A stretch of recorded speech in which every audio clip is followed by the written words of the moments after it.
అప్పుడు ఎవరు దగ్గర దుడ్డు రూపాయలు. ఇప్పుడు నేను టీ అమ్ముకుంటా చూడి ఎంచుకునే డబ్బులు ఎందుకు జగనన్న. అందుకని జగనన్న ప్రభుత్వం ఉంటే బీదోళ్ళు మంచోళ్ళు. దేశంలో సాహుకారులు తక్కువ, బీదోళ్ళు ఎక్కువ.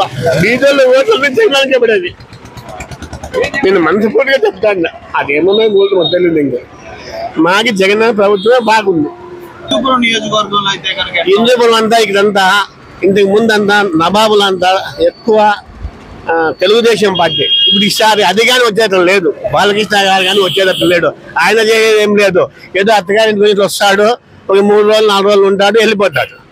మాకు ఉపయోగం మనట్లో వాళ్ళు పోతే మెడబట్టి గడ్డకు నూపుతారు. గడ్డకు పో, సాయ లోపల గడ్డకు పో అంటారు.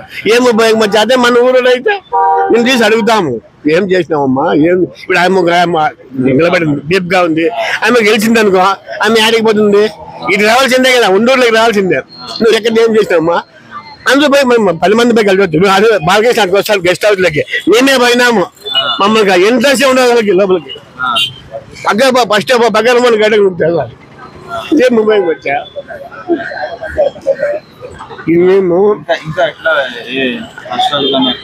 అప్పుడు ఒకవేళ ఛార్జీలు పెరిగినాయి, అవి పెరిగినాయి, నీకు కూలి పెరుగుతుంది. అప్పుడు నీ కూలి 200 రూపాయలు, ఇప్పుడు నీ కూలి 500. 500లో నీకు 200 పెరిగినట్లే కదా, ముందు పెరిగినట్లే కదా. ఛార్జ్ దినం బస్సులోకి వస్తాం మనము, దినం మేము బస్సులో పోతామా. అందుకని మాకు జగన్ ప్రభుత్వమే బాగుంది అన్నా.